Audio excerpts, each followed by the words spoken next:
How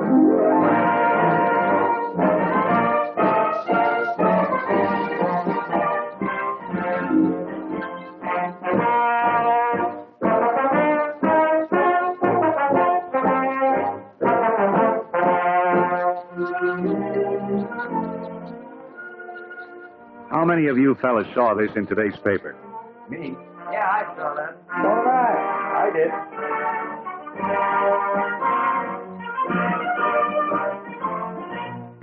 Okay, I guess we all read it. Am I glad it wasn't any of our rigs? The farmer didn't get a scratch, but a trucker got curtains. Bill, do you know what caused that smash-up? Why, it's right in the paper, Andy. The car pulled out of a blind road in front of the leading rig and... Leading rig, eh? What was he leading? By the way, the driver of the second rig got it, not the first one. Anybody got an idea why? Sure. Bumper riding. Tailgating. Right. Now we're getting down to cases. I'll show you on this Magna board what really happened. I checked the highway patrol and got the straight dope. Imagine the driver of the leading rig, you tagged it right, Bill, dynamiting his brakes as the driver pops out in front of him. And here, trailing along right behind, playing like circus elephants, two more heavily loaded rigs. Now, worse yet, the whole string of them was burning oil like they'd been cold for a week. Whammo. And the guy in the second truck is caught between two boxes of cargo. Now, men, this habit of tailgating is more serious than a lot of drivers think. As a matter of fact, I'd already figured to talk about it today. Now, you've probably been wondering who our visitor is. Well, fellas, let me introduce an old friend, Mr. G.D. Sontheimer, better known as Sonny. Sonny is Director of Safety of the American Trucking Associations. He knows this tailgating problem, and he knows it's bad business all over the country. Well, men, Andy's right as rain about tailgating. It's gotten to be a habit of some drivers. Not only on the highways, but in the cities and in other heavy traffic areas. The organized industry is giving special attention to tailgating as a part of the National Courtesy and Safety Program. You see, the trouble is not with the professional drivers, but the so-called big wheels and the cowboys. You know the type.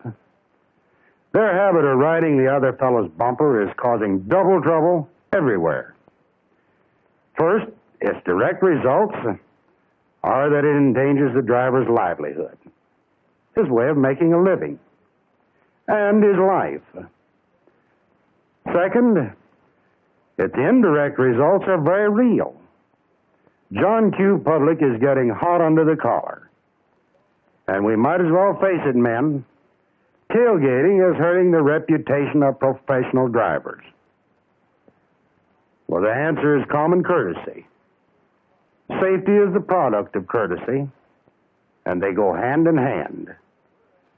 So we're asking truck drivers, both local and over the road, to adopt a 3-point courtesy on the road program. Andy, you know the pitch, so why don't you take it from here? Okay, Sonny. Thanks loads. Well, we've got to keep enough distance apart for faster traffic to pass safely. Now, that doesn't always mean the minimum required by state law, if any, but enough for faster traffic to have plenty of safety margin for passing, to get between trucks when necessary. And second, slow down to a safe following distance, if just for your own safety. When you're too close, you can't see ahead and you can't pass safely. But you can get a lap full of engine if the driver in front of you hits his brakes. And by the way, always be on the lookout for Willie the Weaver.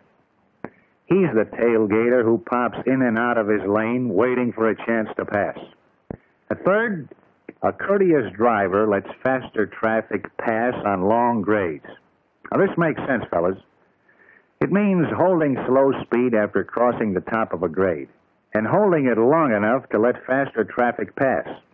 And then, it all ties back to the fact that safety is the product of courtesy, and tailgating is one of the most discourteous practices on the highways today. I think Mr. Sontheimer's points for truckers pretty well cover what the professional drivers already do. Now, let's get this through our noggins.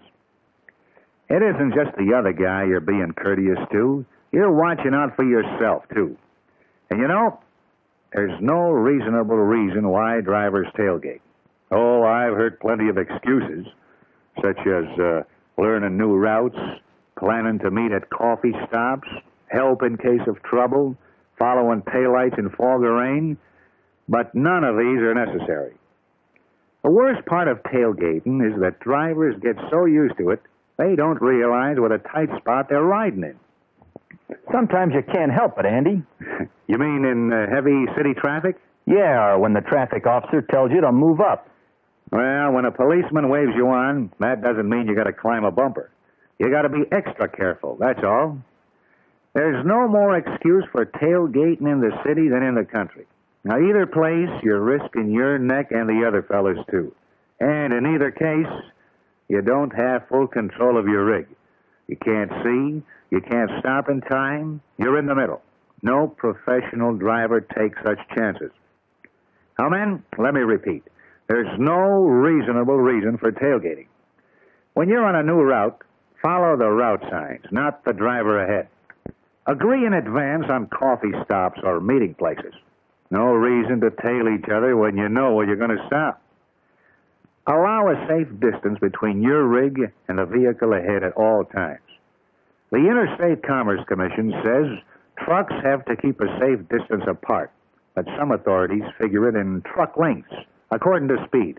Now, they say 1 length for every 10 miles an hour on dry roads. For instance, at 40, that'd be 4 lengths. 2 lengths for every 10 miles an hour on wet roads. 4 lengths for every 10 miles an hour on ice and snow. In fog or rain, when you can't see, stop. Off the road. Don't ride a taillight. It's like the blind leading the blind. Safety is the product of courtesy, and the professionals practice courtesy. It's only the big wheels and the cowboys who gang up and risk their own necks and cause beefs by the public. Now, men, I'm responsible for the way you drive.